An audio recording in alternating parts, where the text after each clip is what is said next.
If you've been wounded by someone who refuses to take responsibility, if you've spent months or even years waiting for an apology that never came, then you are standing at the edge of one of life's most painful and silent psychological battles. This is the battle between maintaining your self-respect and longing for validation from someone who may never give it. The pain is compounded when the person who harmed you does not feel remorse in the way most people understand it. A narcissist does not apologize because they recognize the depth of their wrongdoing. They apologize only when the stability of their carefully curated internal world is threatened, when their sense of control or image is at risk.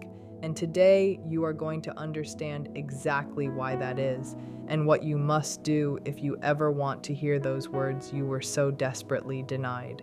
This is not about manipulation.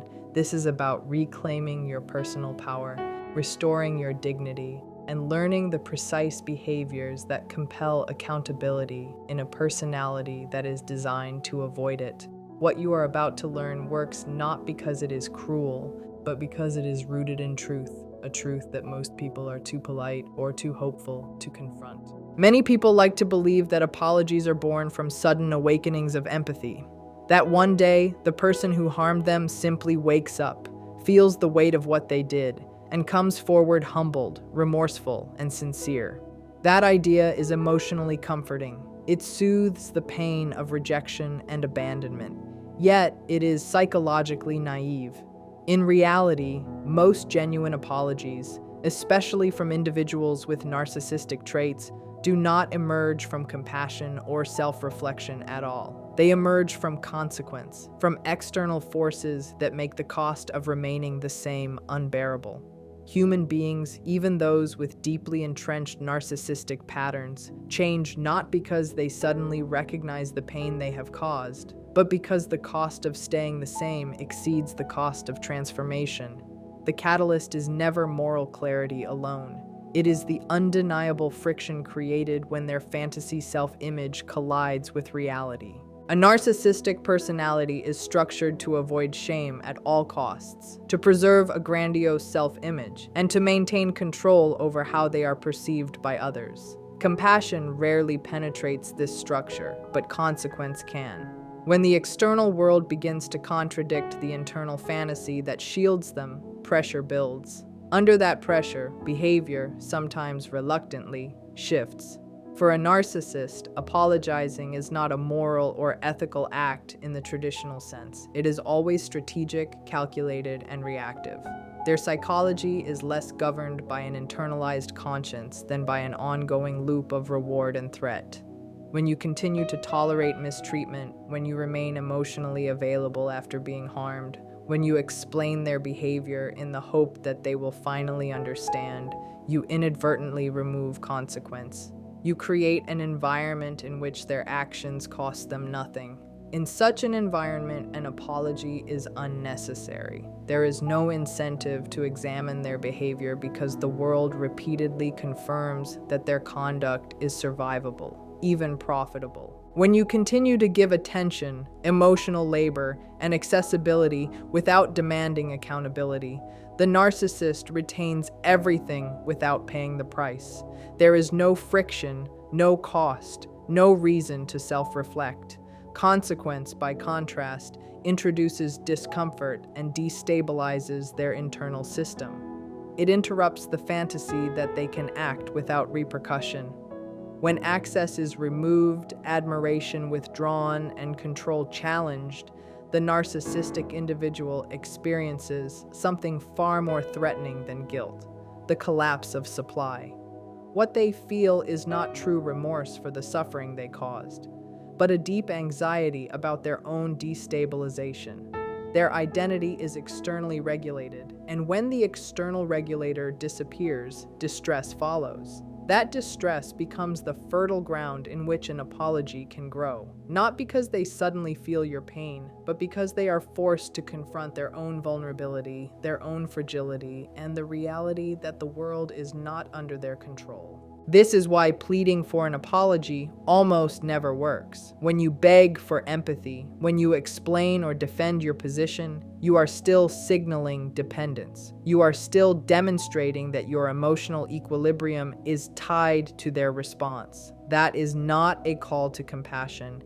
It is confirmation of leverage, proof that their dominance remains intact. But when you withdraw engagement, when you stop explaining, defending, hoping, or chasing closure, you introduce uncertainty. You place a cost on their behavior without speaking a single word. The silence itself becomes the message. Access has conditions, and the new condition is respect. The apology that follows consequence is different from the one coerced through pleading. It is not born from a sudden understanding of your suffering, but from the profound experience of their own loss and destabilization. This is uncomfortable, even unsettling, because it violates our moral intuition. We want to believe that morality drives behavior, but in many cases, truth is far more practical, pragmatic, and real. We want to believe that human beings act ethically because they suddenly see the light. That at some point, a moral awakening will occur, illuminating the harm they have caused and compelling them to make amends. Yet the deeper, often uncomfortable truth is that moral behavior is frequently stabilized not by sudden insight, but by structure, boundaries, and the presence of consequences. Even socially healthy people rely on external factors to guide, constrain, and regulate behavior. For individuals with narcissistic tendencies, this reliance on consequence becomes nearly absolute. They are psychologically wired to avoid shame, protect a grandiose self-image, and maintain dominance over perception, which means that without consequence, the moral compass often remains dormant, and apologies are withheld indefinitely. What makes this particularly painful is that when the apology finally does arrive, it can feel hollow or ill-timed. Often, it comes only after you have already detached, after you have emotionally rebuilt yourself in the absence of their validation, after you have reclaimed your dignity and established clear boundaries. The words may sound correct, even polished, but empty in substance. And yet, from a psychological standpoint, the occurrence confirms a critical reality. Your self-respect altered the power dynamic. The change was not caused by convincing them of your worth, but because their actions finally cost them something they valued. Consequence, in this sense, is the agent of transformation, and your own growth stems from your ability to enforce it. Consequence also produces a profound and subtle effect on you. By allowing the natural outcomes of their behavior to unfold without interference, you reorient your identity. You step out of the role of the one who waits, endures, or hopes for external validation, and into the role of a self-authoring individual who governs their own life. This shift can be terrifying at first because it forces you to confront the uncomfortable possibility that the apology may never come. You are then faced with a deeper, more powerful question. Do you want justice in the form of words or freedom in the form of boundaries? Choosing consequence over compassion as your guiding principle means you no longer organize your life around the emotional limitations of another person, and that decision itself creates the conditions for a healthier, more resilient self. The tragic paradox is that the moment you stop requiring the apology for your own emotional stability is often the very moment it becomes possible. Not because the narcissistic individual has evolved into a compassionate, empathetic being, but because the structure of the relationship has shifted. You are no longer available as a psychological resource without cost, and the environment has changed. Behavior, far more reliably than character, responds to shifts in context. This is not cynicism. It is a pragmatic observation of human motivation in action, particularly within personalities organized around control, image, and dominance rather than mutuality and accountability. The reality is that structure, not sentiment, governs change. Silence is one of the most misunderstood forces in human relationships, often mistaken for passivity, weakness, or avoidance. In reality, silence can be a highly active psychological strategy, a deliberate withdrawal of energy from a dynamic that thrives on reaction. In relationships dominated by narcissistic control, noise, arguments, explanations, emotional outbursts, defenses, apologies, justifications, is the currency. Engagement, whether positive or negative, functions as supply that validates their sense of importance. Control is maintained not through physical dominance, but through the predictable pattern of psychological interaction. As long as you are reacting, the cycle persists. Silence, however, breaks that cycle not through confrontation, but through absence, removing the psychological sustenance that fuels their influence. A narcissistic personality depends on external engagement to regulate their internal state. Their sense of self is fragile and unstable, requiring constant reinforcement through attention, admiration, fear, or emotional response. Even negative attention functions as supply because it proves they still have an impact on you. When you argue, you validate their relevance. When you defend yourself, you acknowledge their judgment as authoritative. When you attempt to be understood, you hand them the power to define your reality. Silence deprives them of all of these, removing confirmation, contradiction, and control simultaneously. It introduces a void that cannot be manipulated, twisted, or reshaped, creating a profound psychological destabilization. Initially, silence often triggers escalation. The narcissistic individual may increase contact, provoke conflict, issue accusations, or attempt to induce guilt. This is not chaos without cause. It is a predictable reaction to the sudden loss of control. When their familiar tools cease to function, they intensify pressure, testing whether your silence is genuine or merely a pause. Each unreturned message, each unanswered provocation, each ignored insult gradually erodes the reinforcement pattern they relied on. Over time, the system they use to regulate themselves stops producing predictable results, forcing them to confront a reality that their manipulations no longer dominate. Silence also reclaims authorship over your own nervous system. When you stop reacting, you interrupt the stress-reward loop that kept you emotionally dependent. Narcissistic relationships condition the body to associate unpredictability and tension with attachment. You become hypervigilant, constantly scanning for their moods, their approval, or their next reaction. Silence disrupts that conditioning by removing the stimulus entirely. Initially, the nervous system rebels against this withdrawal, producing anxiety, restlessness, or even guilt. But over time, it allows you to regain emotional autonomy. The absence of engagement is not emptiness, it is empowerment, a recalibration of both your internal landscape and the external dynamics of the relationship. You may initially feel anxiety, guilt, restlessness, or an almost physical urge to respond. That urge is not love, nor is it proof that you are being too rigid or unforgiving. It is conditioning, the residue of a relationship pattern designed to keep you reactive and emotionally dependent. As silence continues, a profound shift begins to occur. Your internal world gradually decouples from their behavior. You stop structuring your emotional state around their reactions. Slowly, you begin to experience stretches of psychological quiet where you are no longer managing damage, rehearsing arguments, or anticipating conflict. This inner stillness, while deeply liberating for you, is profoundly threatening to the narcissistic dynamic because their sense of control only functions when something external is actively being manipulated. When your inner life no longer responds to provocations, their psychological reach begins to shorten. The illusion of omnipotence that they maintain starts to crumble. To control is to believe that one's actions reliably produce predictable effects in others. And when those effects vanish, distress escalates. They may reinterpret your silence in ways that serve their narrative as a challenge, a betrayal, or a test of loyalty. the specific interpretation matters less than the fact that they are now reacting to you rather than the other way around. Gradually, the balance begins to invert. What once felt like your dependence becomes their uncertainty.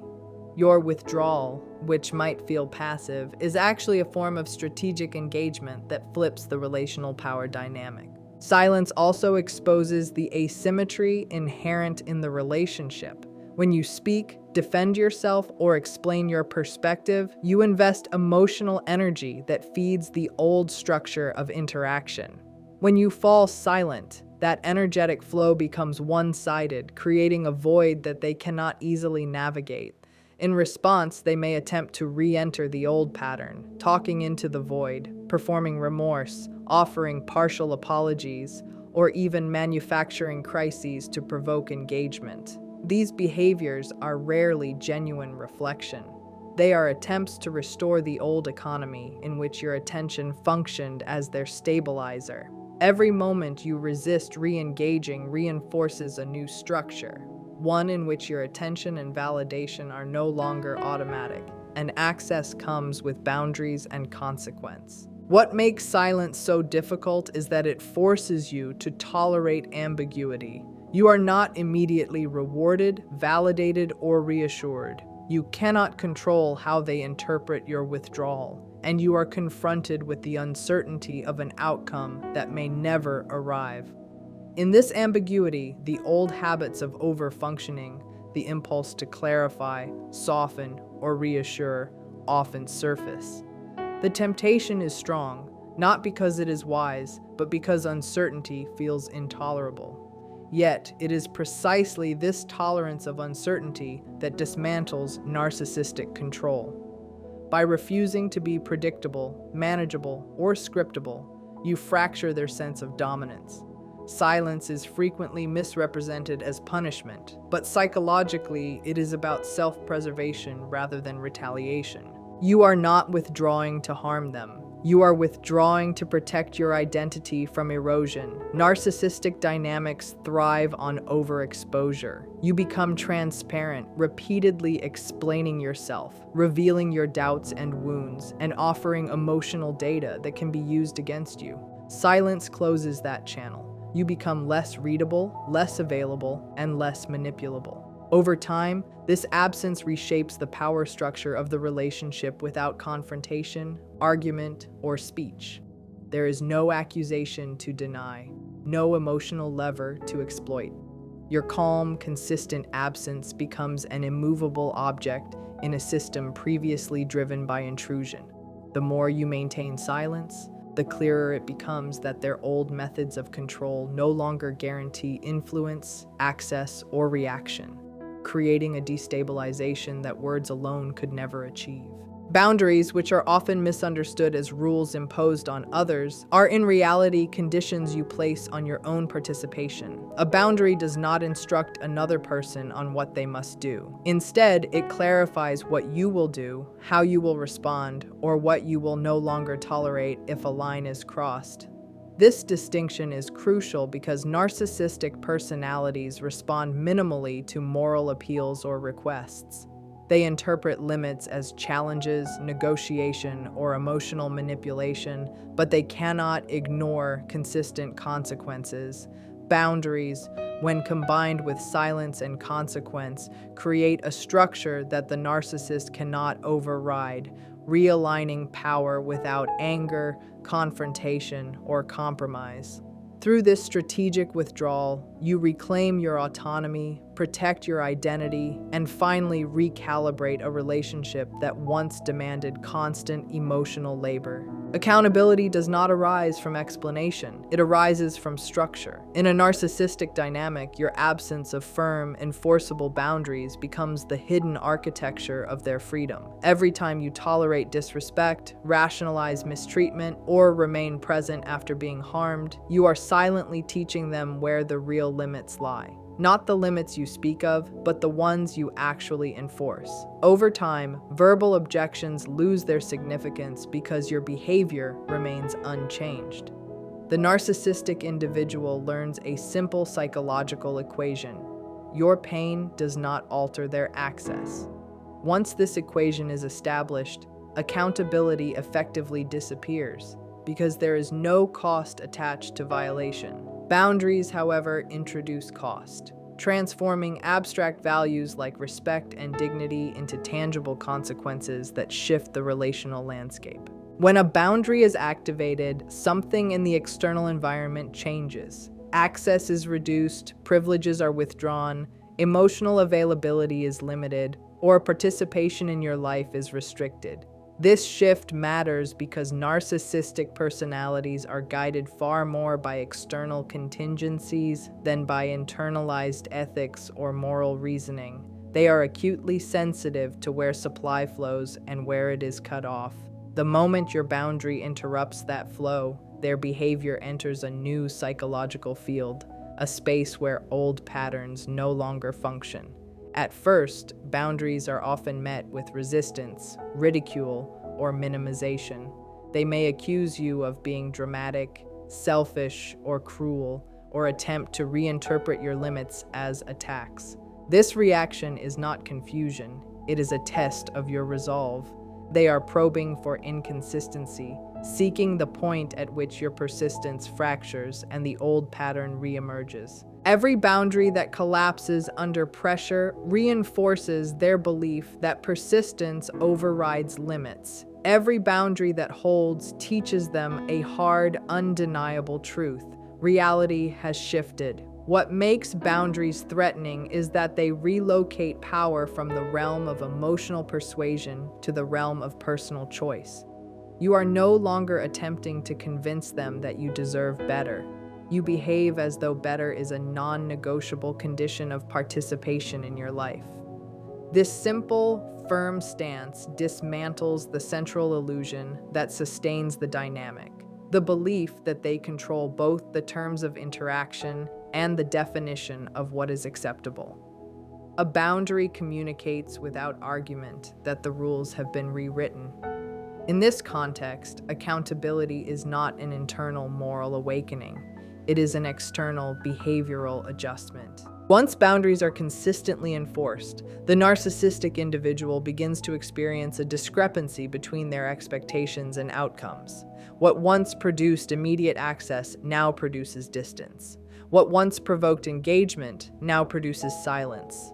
This misalignment generates psychological discomfort, not because they suddenly empathize with your suffering, but because the outcomes of their behavior no longer match their predictions. That misalignment becomes the lever through which accountability emerges.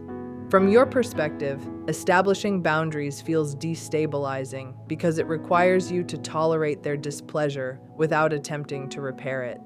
Many people raised in chaotic or emotionally unsafe environments internalized early that their role was to restore harmony at any cost, and boundaries challenge this conditioning directly. Holding a boundary forces confrontation with grief and disappointment. When the other person reacts with anger, withdrawal, or contempt rather than reflection, you must face the reality of who they are, not the person you hope they might become. Accountability demands recognition of this harsh truth. No amount of patience, explanation, or sacrifice will transform the dynamic. Your only reliable power is over your own participation, your own responses, and the structure you enforce. For a narcissistic individual, the loss of unilateral access constitutes a narcissistic injury. They perceive boundaries not as neutral parameters, but as personal rejection. This perception intensifies their drive to dominate, circumvent, or manipulate the limit, whether through charm, intimidation, or performative remorse. The difference now is that a consistent boundary converts these maneuvers into observable data.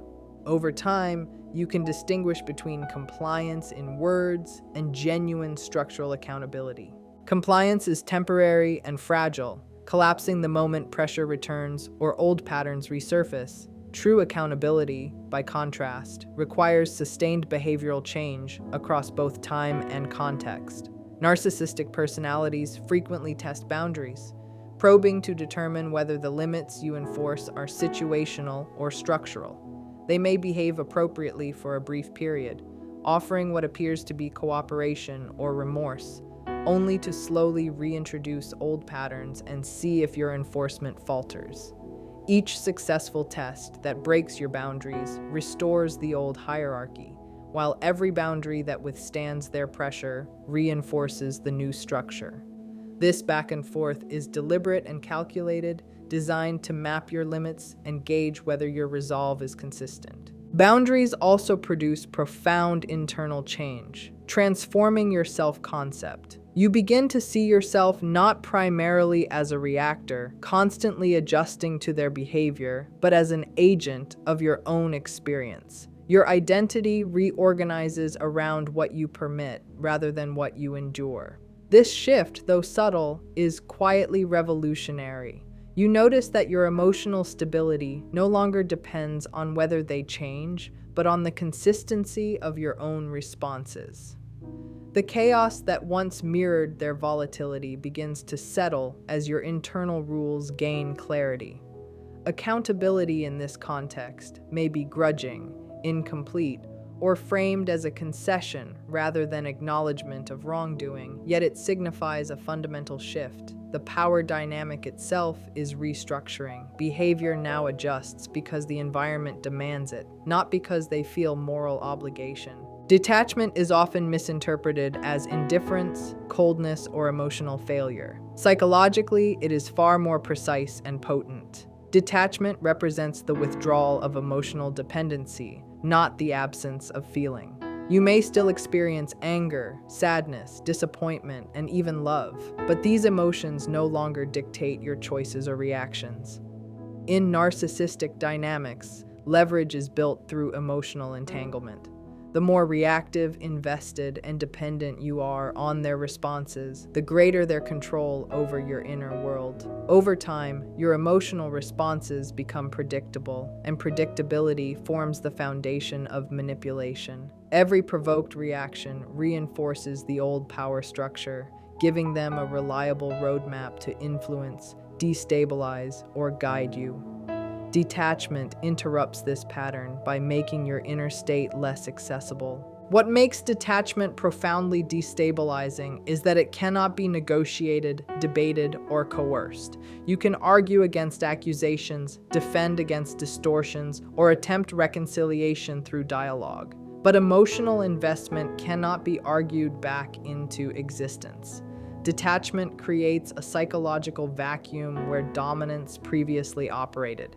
They may continue to speak with authority, criticize with intensity, or perform concern, but the potency of these performances diminishes when your nervous system no longer orients around their approval or disapproval. For you, detachment begins as discomfort. You stop scanning their moods, anticipating conflict, or tailoring behavior to prevent upset. Anxiety emerges, a natural response because your body has been conditioned to associate vigilance with survival. Over time, as nothing catastrophic occurs from your withdrawal, your nervous system gradually recalibrates. You learn that safety does not require constant attunement to another person's volatility. Detachment allows you to recognize that much of what previously felt like connection was actually regulation. You were not simply relating or communicating. You were managing, predicting, and adjusting to preserve emotional safety. The relational energy was not mutual. It was reactive, a system of control dressed as connection. Detachment disrupts this system, separating genuine engagement from imposed regulation, and reclaims the autonomy that was previously ceded. Your inner stability begins to anchor in yourself, rather than in the unpredictable reactions of another. Stabilizing a narcissistic individual's identity often relies on your emotional feedback, your admiration, attention, outrage, or reassurance. When you detach, that regulatory function disappears. They may interpret this absence as abandonment, disrespect, or betrayal, but the deeper disturbance is the sudden lack of emotional anchoring. Without your responses, their internal instability cannot be outsourced or managed externally. True leverage does not come from trying to make them understand. It comes from no longer needing them to. The moment you stop attempting to control their perception of you, your behavior becomes less predictable and therefore less manipulable. You no longer rush to defend your character, over-explain your feelings, or seek agreement as proof of reality. This withdrawal erodes one of the central instruments of narcissistic dominance, the power to define the narrative. Detachment also recalibrates your sense of self. When your worth is no longer confirmed through their attention, you are forced to locate it internally. At first, this can feel hollow, even empty, because you are removing a familiar source of affirmation before a new internal reference point has stabilized. Yet this temporary emptiness is essential. It is the psychological space in which autonomy develops. From their perspective, detachment is infuriating, precisely because it cannot be coerced. Guilt may fail to move you, provocation may no longer provoke, charm may feel hollow, and threats lose urgency. Each failed attempt to reignite your emotional participation reinforces a stark, unavoidable truth: their influence is diminishing.